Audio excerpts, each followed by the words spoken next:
He was born in 1911 and died in 1990. And he collected tunes from throughout Western Wisconsin. So this would have been, and he collected mostly Norwegian and Swedish tunes. So this would have been kind of a novelty that he would have picked up this Scottish tune. He called it the Norwegian jig. People think that he was just joking. No, it's Haste to the Wedding, but it's sort of the typical kind of upper Midwest. You take something from another culture and you put a Scandinavian accent on it, right? So he kind of just took his Scandinavian sort of sensibilities to a common Scottish tune, and so that's kind of gave it that sort of upper Midwest sort of flair to it. Yeah, thank Mary Pat. You just said exactly what I was going to say, but you said it so much better than I was going to. So I appreciate that. And that's kind of the point that I wanted to get across, is that you're listening to his rhythm,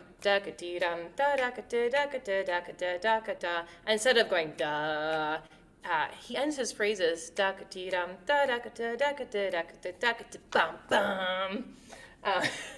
and he's got this syncopation that is not a traditional Irish or Scottish way of playing it. And so my running theory was that because he was Norwegian, he put his Norwegian flair on it. And we tried to find other jig recordings of him playing jigs, and this is the only, I think, jig that he ever recorded. And so I don't know if we can prove our theory that this is how he played all jigs. But I think it's a really fun thing to think about, imagining, again, he's not playing it the way that you would normally hear it in a session. And I think what I've done is I've taken the way that he's played it and I condensed it a little bit. I kind of took his rhythmic ideas and transcribed it and made it a little bit straighter than he played it. And I don't know if it's something that we want to play through right now, but I want you guys to just kind of take a look at it. And the main point that I want to get across with this tune, again, is putting that Midwest, that's not Midwest. I don't want you to play this one. I'm making it extra hard for you. I guess, actually, I need it. Okay. No, thank you. Yeah. Okay. And looking at that syncopated rhythm and, oh, yeah. Dad said he doesn't want it. Yeah. And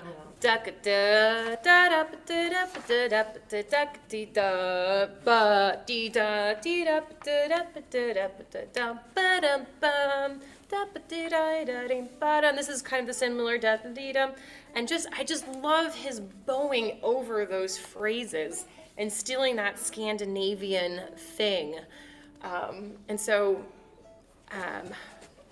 I almost want to, if we've got the music, let's go ahead and let's just read it. And the rhythms are a little funky, and so don't obsess over them. And I've got the way that he plays the overall structure of the melody. And so you don't have to worry if you want to just cut out what those ties are just to get the melody down. I put some of the double stops that he does, but kind of have fun with it. And again, this was just a really good example of, again, taking a tune and like what happens when it hangs out in the Midwest.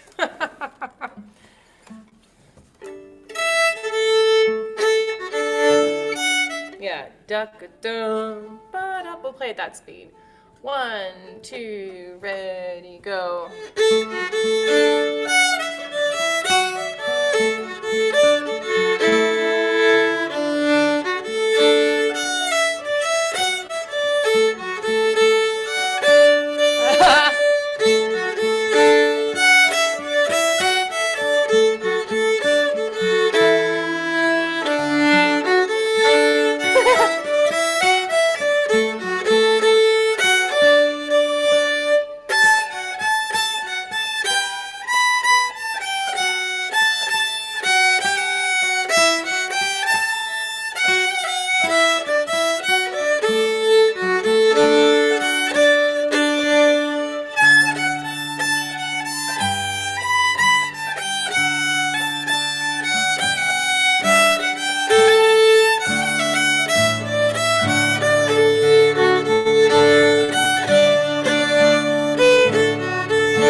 A little faster.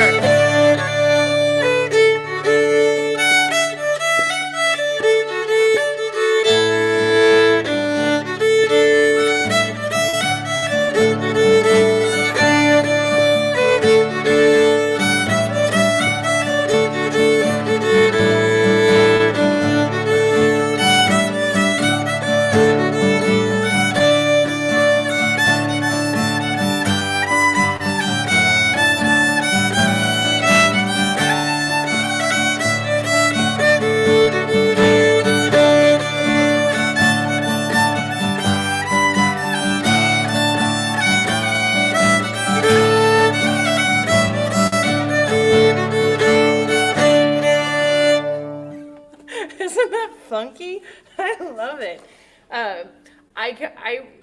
I wouldn't like take this version of the tune if you go to a jam session and take it and Make everyone else do and it. make everyone else do it.